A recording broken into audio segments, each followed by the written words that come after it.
filosofi dari karya-karyanya Ki Kegat. Tak potongin beberapa. Yang pertama, katanya Ki Kegat, jalan menuju kebenaran itu tidak melalui sistem-sistem besar, Aristoteles, Socrates, Hegel, Kant. Tapi kalau ingin ketemu kebenaran adalah melalui ambiguitas, paradoks, self-study, self-inquiry. Jangan takut untuk ketemu ambiguitas, untuk ketemu paradok-paradok, untuk nabrak masalah, untuk melanggar status quo, tidak apa-apa. Karena dari situ kamu akan ketemu kebenaran. Dan yang paling penting adalah self-study dan self-inquiry. Mengkaji diri, menganalisis diri. Kuncinya di situ. Ya seperti tak bilang tadi, kalau kamunya sendiri nggak beres, nggak mungkin kamu dapat pengetahuan dari luar dirimu. Kalau kitanya sendiri masih belum in, ya pengetahuan dari luar juga tidak akan masuk. Kalau kita sebagai, kayak bilang minggu lalu, kita sebagai gelas sudah nutup, sudah tidak bisa diisi lagi, ya kita tidak akan bisa itu. Maka self study dulu, self inquiry. Itu filosofi pertama. Filosofi kedua, kalau kita self study, ingat-ingatlah kebenaran pertama yang pasti kita temui kalau kita self study dan self inquiry adalah ternyata kita itu tidak tahu. Banyak tidak tahu. Selama ini kita cuma gaya seolah-olah tahu. Kalau kamu teliti lagi, misalnya saya pernah kuliah apa ya? Kuliah tentang filsafat ilmu. Jangan-jangan aku ngerti nggak ya tentang filsafat ilmu itu? Enggak, itu berarti tidak. Ternyata kita tidak tahu. Saya tentang apalah Quran, coba sebenarnya aku ngerti banget nggak sih tentang Quran itu? Tak ingat, ternyata juga enggak. Pasti akan begitu ketemunya. Fakta kebenaran pertama yang paling sering kita hadapi adalah ternyata kita tidak tahu dalam banyak hal. Terus dalam hidup sehari-hari, keimanan, kepercayaan pada Tuhan itu sebenarnya energi, kekuatan lebih yang kita miliki, yang beda dengan orang yang tidak percaya Tuhan apa? Kita bisa berhadapan dengan yang misterius dan yang tidak ketahui dan yang tidak bisa diukur. Dan ini sebenarnya karakternya realitas. Orang yang tidak beriman, tidak percaya sesuatu yang besar di luar dirinya, kemungkinan putus asanya lebih besar dibandingkan orang yang beriman. Kenapa? Karena orang yang tidak beriman, parameter kebenarannya hanya akal, hanya semua yang ada dalam dirinya manusia, intelek, akal budi, dan macam-macam. Dan ini hanya bisa menjangkau dunia yang terbatas, dunia yang konstan. Sementara dunia yang padahal dunia ini berubah-ubah luar biasa, tidak bisa diprediksi. Nah, kalau kamu beriman, itu lebih nyaman. Kalau kamu punya Tuhan, lebih enak menangkap segala yang nggak masuk akal. Lah kok tiba-tiba yang korupsi ketua MK-nya, lah kok tiba-tiba semua anggota DPR dipenjara, itu kan mengagetkan, nggak masuk akal. Wong gajinya aja kayak Akil Muhtar itu, kalau dia tidak korupsi sebulan dia sekitar 230 juta gaji dan tunjangan-tunjangannya. Kalau kamu tiap bulan dikasih 230 juta, itu mungkin kamu tiap hari sudah joget senang-senang. Tapi Akil Muhtar masih kurang, masih korupsi. Itu kan tidak masuk akal itu kan. Kok bisa ya dia kayak gimana gaya hidupnya? Sampai uangnya ditaruh di karaoke segala itu kan, di tembok-temboknya dikasih uang. Itu kan agak nggak nyambung. Ini pikiran neneng di uang itu. Nah, nggak bisa ternyata pakai pikiran. Banyak yang kayak gitu dalam hidup ini.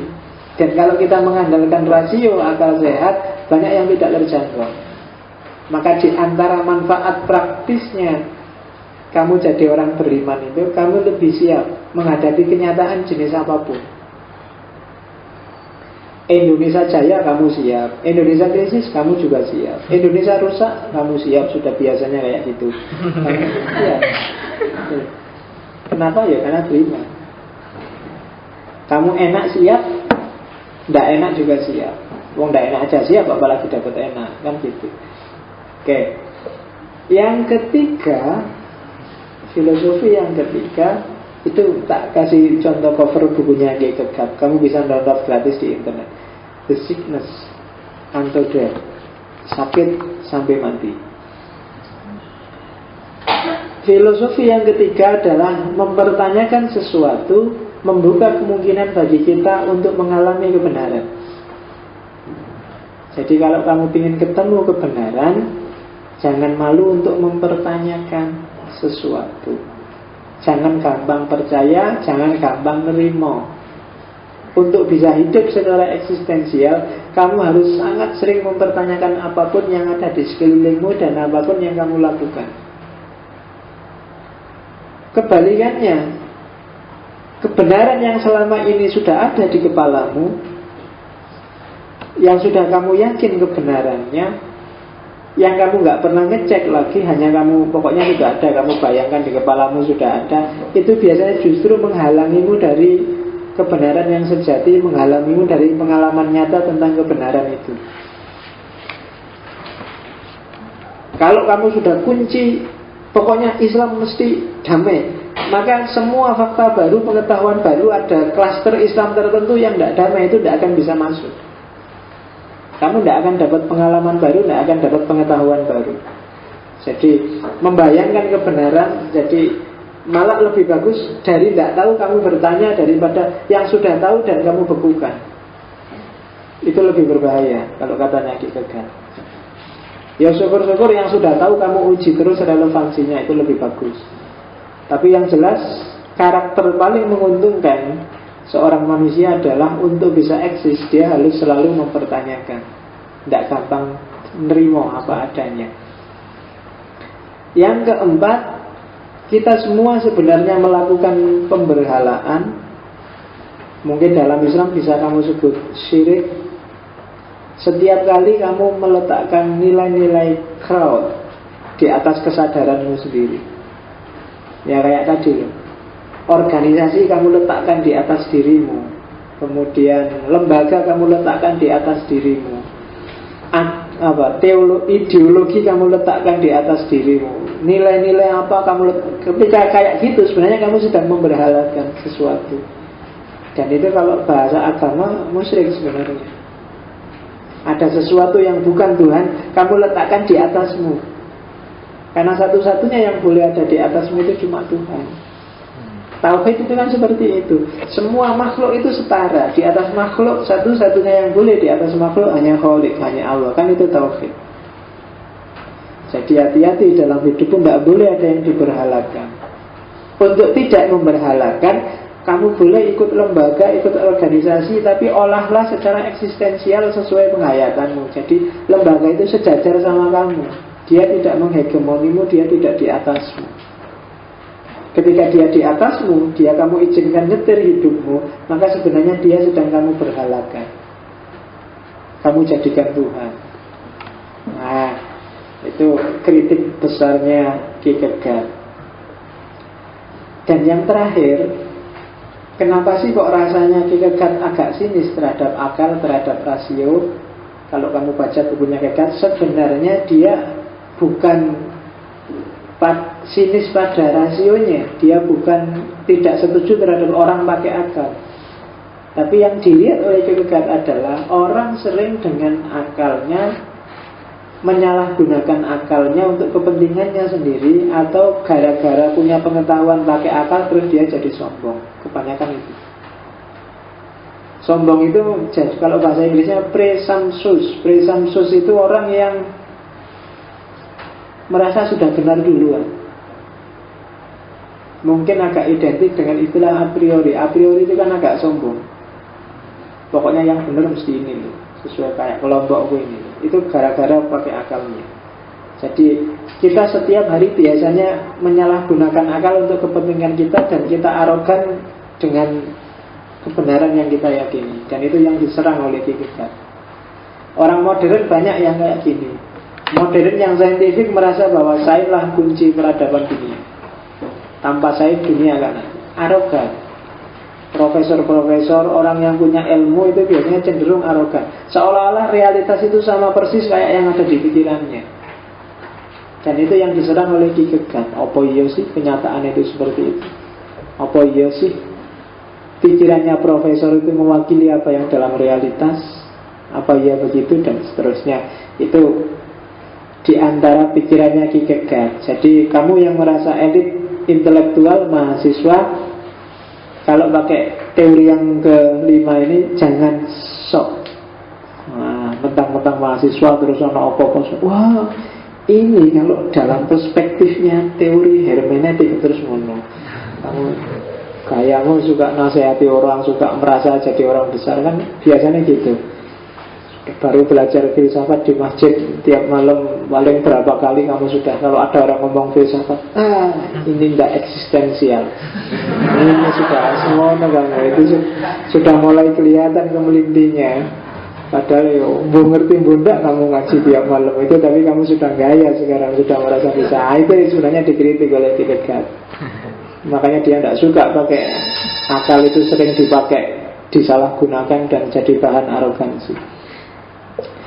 Oke, itu Kierkegaard. Minggu depan kita akan ketemu dengan Nietzsche. Ini lawannya Kierkegaard. Kalau Nietzsche ateis. Mungkin nanti kita tutup dengan Sartre dan istrinya Simone de Beauvoir.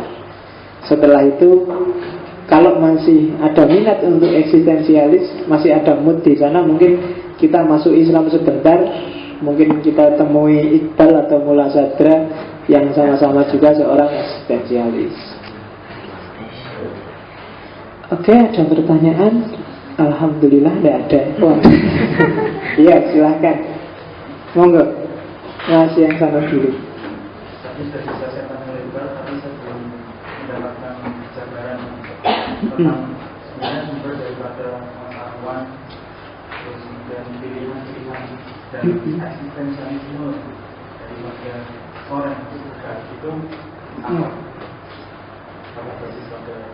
Oh ya, kenyataan hidupmu sehari-hari, Mas.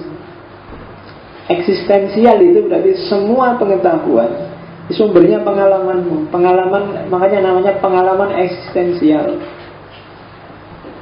Makanya kebenaran apapun yang ada di kepalamu, coba dipertanyakan lagi. Jangan-jangan sudah nggak relevan yang selama ini kamu yakini. Tidak ada gunanya kamu numpuk pengetahuan di kepala kayak yang di awal tadi. Kalau tidak eksistensial itu tidak kamu hayati dalam realitas hidup sehari-hari. Maka sumber pertama pengetahuan itu sebenarnya pengalaman hidupmu sendiri. Jangan mau didikte orang. Pengalamanmu itu otentik. Ya, seperti tak bilang tadi, otentisitas. Setiap orang unik, menghayati hidupnya sendiri-sendiri.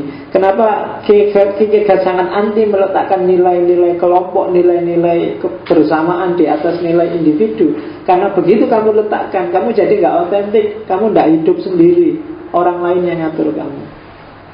Jadi sumber pengetahuannya ya kenyataan hidupmu sehari-hari. Kamu harus terlibat dalam hidupmu, jangan manut saja. Sumbernya di situ, Mas. Jadi realitas hidupmu, kenyataan hidupmu, sumbernya di situ. Isinya kayak gimana, kamu sendiri yang tahu. Hayati sendiri hidupmu, dialektika hidupmu. Bahkan tentang Tuhan pun mungkin penghayatannya orang beda-beda loh. Orang yang sering kena musibah mungkin merasa, wah Tuhan ini gimana sih, kok aku dicoba terus.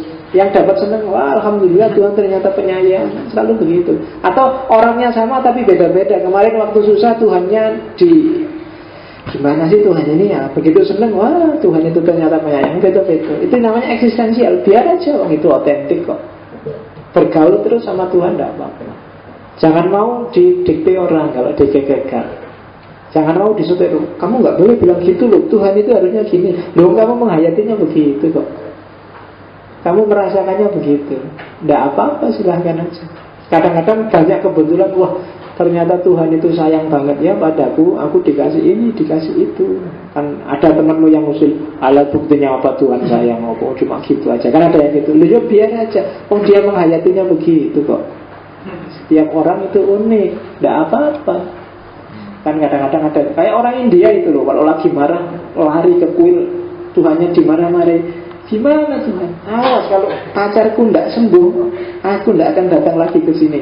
Kan mesra itu kan sama Tuhan, mesra. Kamu kan nggak berani sama Tuhan gitu-gitu ya, sekali-sekali agak dulu. Gimana sih katanya Maha Penyayang, katanya anu kok gitu loh.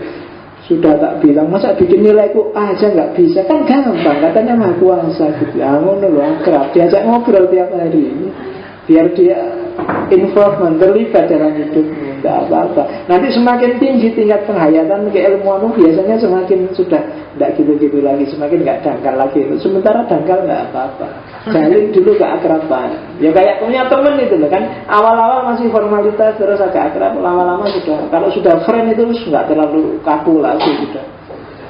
Kalau yang masih kaku-kaku itu biasanya masih belum friend, masih takut luar biasa kan. Kalau kamu sama dosen masih takut, biasanya nggak CS. Begitu akrab sama dosennya agak nyantai sudah, santai, nggak terlalu kaku, nggak ngamukan. Yang masih sering ngamukan itu sebenarnya menunjukkan dia belum akrab sama Tuhan. Kalau sama Tuhan sudah akrab itu nggak terlalu tertekan. Jadi beragama itu nikmat, enak. Kalau yang tertekan tiap hari kan kamu sholat aja kan, kalau tertekan nggak enak. Kamu masih sah nggak ya? Takbiratul ihram aja ini sudah pas nggak? Harusnya di bawah telinga ini sudah, ya wedi banget sih. Kamu ndak enjoy, padahal nikmat sholat itu. Jadi nggak nikmat karena kamu takut ini bacaannya panjang pendeknya pas nggak ya, ini masih kaku, masih formal, berarti masih belum CS sama Tuhan. Oke, jadi pengalaman mas sumbernya, mas.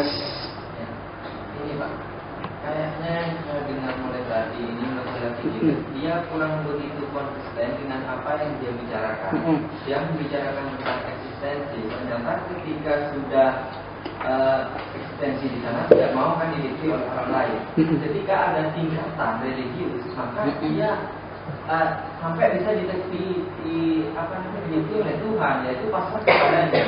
Kan berarti ini bukan bentuk dari eksistensi dirinya, tapi malah dibentuk oleh diri Tuhan gitu kan, dimiliki oleh Tuhan.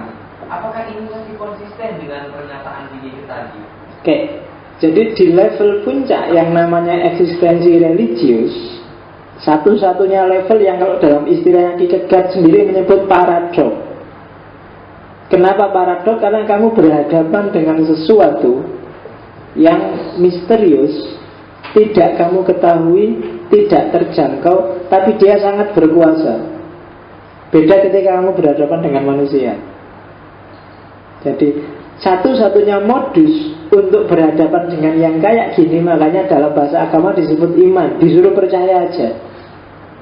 Dan modus beriman, kalau seperti ini kondisinya, kamu tidak jelas, misterius yang kamu hadapi siapa, tapi dia menggentarkan, karena dia menguasai segalanya. Maka modus eksistensial paling tepat adalah pasrahkan dirimu. Beda ketika level etik, beda ketika level estetik. Kalau tidak kamu pasrahkan dirimu, kamu akan kehilangan dia. Dan ketika kamu kehilangan dia, kamu tidak akan ketemu solusi di etik, kekecewaan etik, dan kebosanan di estetik. Tadi etik kan yang kamu eksis jadi dirimu sendiri di level pertama dan level kedua. Hasil akhirnya tetap ada kekecewaan, tetap ada keputusasaan. Satu-satunya jalan untuk keluar dari sana naik ke level ketiga, yaitu level religius. Dan di level religius kamu berhadapan dengan sesuatu yang tidak terjangkau oleh pikiranmu, yang tidak terjangkau oleh dirimu. Ketika tidak terjangkau dan itu misterius, sementara dia sangat powerful, menguasai semuanya, satu-satunya jalan adalah pasrah. Kalau kamu kejar pakai akal kayak tadi, boleh kamu coba kejar pakai akal. Saya mau eksis sendiri, tak pahami sendiri, hasilnya pasti sia-sia. Kamu hanya buang-buang energi. Kan di sini tadi ada. Kenapa? Daya upayamu dibatasi oleh akal, sementara dia tidak terjangkau oleh akal. Satu-satunya jalan, pasrahkan dirimu dan hayati kehadirannya. Loh kenapa? Jangan-jangan kita disetir. Jangan takut, kalau yang nyetir Tuhan pasti bagus. Itu Kierkegaard. Iya. Jangan pasrah. Jadi satu-satunya yang boleh nyetir kamu hanya Tuhan. Jangan di level kedua, jangan di level pertama. Di level paling atas baru pasrahkan dirimu. Itu Kierkegaard. Dan itu memang puncak pengalamannya ketika semua kekecewaan sudah dia rasakan. Jadi satu, kalau dia pakai etik misalnya, saya harus sabar, saya harus menerima, saya harus, maka dia tetap akan putus asa.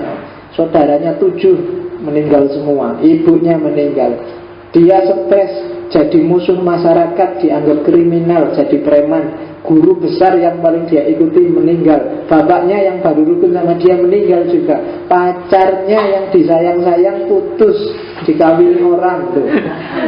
Habis dia, di level etik, di level apapun dia sudah habis. Satu-satunya jalan tinggal satu, naik ke level tertinggi, pasrahkan semua pada Tuhan dan ketemu sudah puncaknya. Nah, itu kita kan. Oke, ada lagi?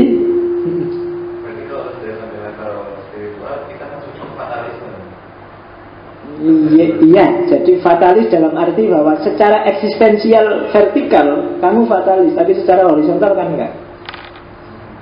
Kamu kan masih berhadapan dengan manusia, masih berhadapan dengan manusia levelnya etik. Kamu masih berhadapan dengan egomu, keinginanmu, itu levelnya kan estetik. Ketika kamu naik ke level lebih tinggi, bukan berarti level bawahnya hilang kan. Ketika kamu setia sama pacarmu, bukan berarti pacarmu enggak kamu gandeng kan. Kan kamu masih nyari enak dengan pacarmu, tapi tidak itu tujuan akhirnya. Kalau di level estetik misalnya, tujuan akhirmu adalah fisik, nyari pacar yang cakep, itu kan estetik. Naik kelas jadi etik, ya bukan itu lagi, sudah kesetiaan, komitmen dan macam-macam. Tapi kan ketika kamu naik ke level etik, bukan berarti terus kamu nyari pacar yang jelek kan. Nyari pacar tetap yang cakep. Bukan berarti kalau kamu sudah naik ke level kedua, kamu level pertama ditinggal sudah kayak enggak, bukan itu. Semua level masuk. Begitu di level ketiga juga semua masih ikut.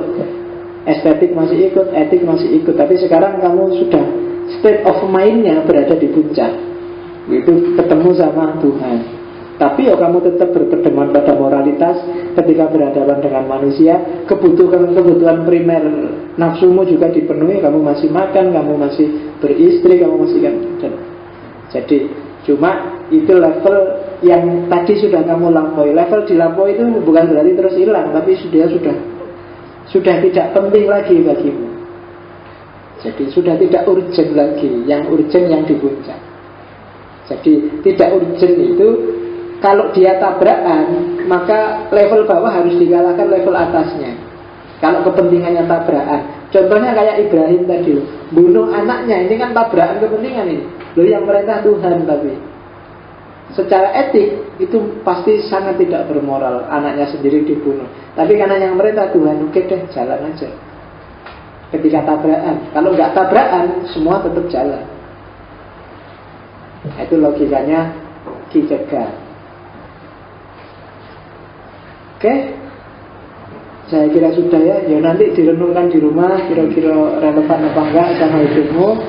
Kalau masih kurang ekstrim, minggu depan kita ketemu yang sangat ekstrim lagi. Kalau ini anggap aja ekstrim kanan, besok kita ketemu ekstrim kiri. Tokoh yang namanya Friedrich Nietzsche. Saya akhiri sekian. Wallahu a'lam bishawab. Wassalamualaikum warahmatullahi wabarakatuh.